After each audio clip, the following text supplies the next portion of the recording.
जब से सूबे की योगी सरकार ने माफियाओं को ठिकाने लगाने का सिलसिला शुरू किया है, तभी से अपराधियों के हौसले पस्त हो रहे हैं। बावजूद इसके हौसला बुलंद अपराधी अभी भी बेखौफ होकर लोगों की हत्या करने में लगे हुए हैं। पिछले दिनों वाराणसी जनपद से सटे चंदौली जनपद के थाना मुगल सराय के कटेसर में बनारस के रियल इस्टेट व दुपट्टा कारोबारी अशरफ अहमद उर्फ गुलाब अशरफ व इनके बिजनेस पार्टनर शाहनवाज उर्फ सानू पर कथित रूप से हमला व फायरिंग हुई, लेकिन यह संयोग ही रहा कि दोनों लोग बाल बाल बच गए। बावजूद इसके थाना प्रभारी मुगल सराय कोतवाली राजीव रंजन उपाध्याय ने गोली चलने की बात को नकार दिया है।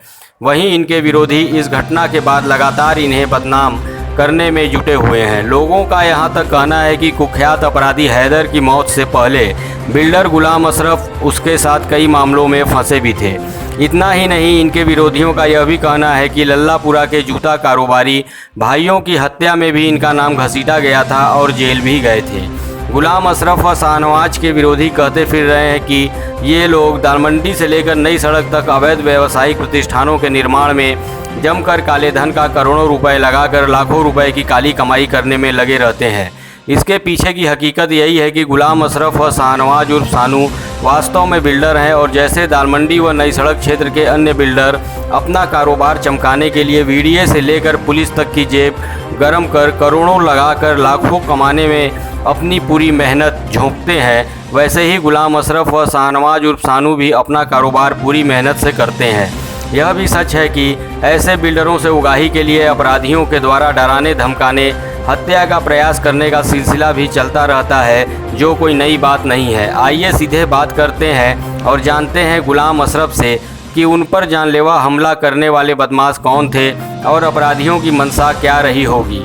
वहीं दूसरी ओर जब इस संबंध में शाहनवाज उर्फ सानू से वार्ता करने का प्रयास किया गया तो वो मीडिया से मुंह छुपाकर भागते नजर आ रहे हैं। कुल मिलाकर बीएम ब्रेकिंग न्यूज के द्वारा अब तक की गई पड़ताल में पुलिस ने गोली चलने की बात को सिरे से खारिज किया, लेकिन मारपीट की घटना से इनकार नहीं किया है। अब देखना यह है कि बिल्डर गुलाम अशरफ व शाहनवाज उर्फ सानू के मामले में मुगल सराय पुलिस क्या निर्णय लेती है। फिलहाल बीएम ब्रेकिंग न्यूज की पड़ताल अभी जारी है। अपना परिचय बता दीजिए। अशरफ अहमद नाम मेरा है, नई सड़क का व्यापारी हूँ, कपड़े का काम है हमारा। भैया, जैसा कि अभी पिछले रविवार को आप लोग किसी शादी समारोह में गए हुए थे रामनगर, वहाँ से लौटते टाइम आप लोगों के ऊपर हमला किया गया जिसमें आपकी गाड़ी भी क्षतिग्रस्त हुई थी। क्या मामला था पूरा?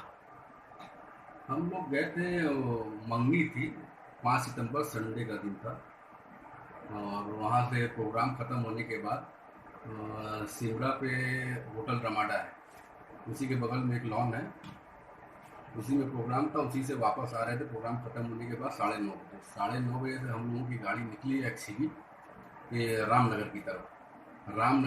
जब हम लोग जा रहे थे, होटल से 500 से 700 मीटर आगे बढ़े होंगे कि एक गाड़ी आती है मस्टर्ड कलर की, ओवरटेक करके हमारी गाड़ी को, हम लोगों की गाड़ी को रोकती है।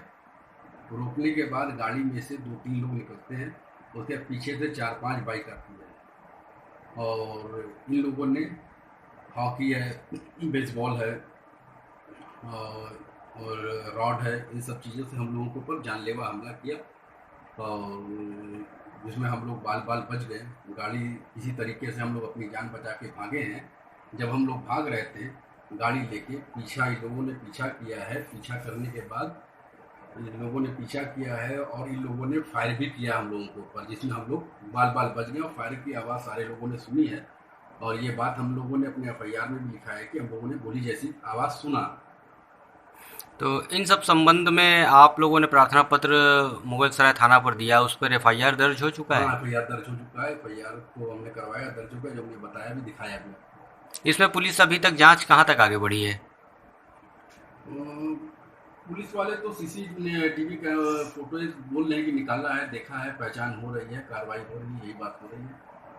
अभी कोई स्थायी निर्णय? अभी कोई सामने नहीं आया है, अभी तक कुछ सामने नहीं आया कि थे कौन लोग और क्या चाहते थे, क्यों करना चाहते थे। यानी घटना का कारण भी आपको नहीं पता? कुछ नहीं पता और हमलावरों को भी आप नहीं पहचानते? जानते न जानते हैं। जैसा कि सोशल मीडिया पर कुछ लोगों के द्वारा कुछ न्यूज़ वगैरह इस तरह से वायरल किया जा रहा है कि आप जो है कपड़ा कारोबारी के साथ साथ जो है आप बिल्डर भी हैं, हम्म। और आपने पियरी पर एक कोयले का बाड़ा वाला कोई साइड लिया हुआ है, हाँ। जिसमें वहाँ आपस में लोगों में कुछ विवाद भी कोई चल रहा विवाद है। नहीं है, किसी से कोई किसी तरह का कोई विवाद तो नहीं है। आपका वहाँ पे क्या रोल है? आपका कोई विवाद वहाँ उस साइड को नहीं, लेकर? हम लोगों का विवाद किसी से कोई विवाद नहीं है।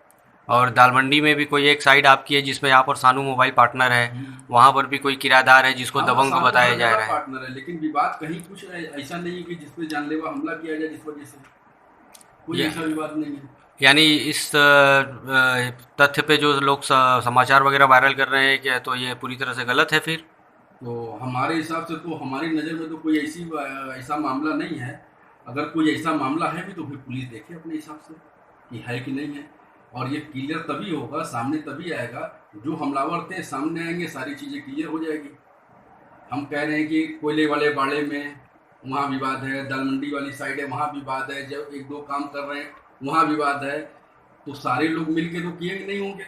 अगर वारदात किसी ने किया होगा तो एक जगह का मामला होगा, एक ही जगह का ना मामला होगा, तो देख लें, प्रशासन देख लें अपने हिसाब से कि क्या और मामला है। दूसरी ओर ये भी बताया जा रहा है कि ये जो भी ये हमला वगैरह हुआ है इसमें से आपको क्या शस्त्र लाइसेंस लेने के लिए इस तरह का कोई मामला? तो ये बात कैसे क्लियर होगी? ये बात तो हम भी सुन रहे हैं, बात क्लियर कैसे होगी? प्रशासन उठाए ना उन लोगों को, ये काम हमारा तो नहीं है ना। हम लोग तो कारोबारी व्यापारी आदमी हैं, तो समझ में आ जाएगा कि शस्त्र लाइसेंस चाहिए था कि शस्त्र पे हमारे ऊपर हमला करने वाले थे लोग, जिसमें हम लोग बच गए। तो स्थानीय प्रशासन मुगल सराय कोतवाली जो है अभी तक इसमें क्या कार्रवाई की? कोई स्थायी निर्णय कोई आप लोगों को अभी तक बताया गया है या पुलिस केवल इसमें हिलावाली कर रही है इस मामले में?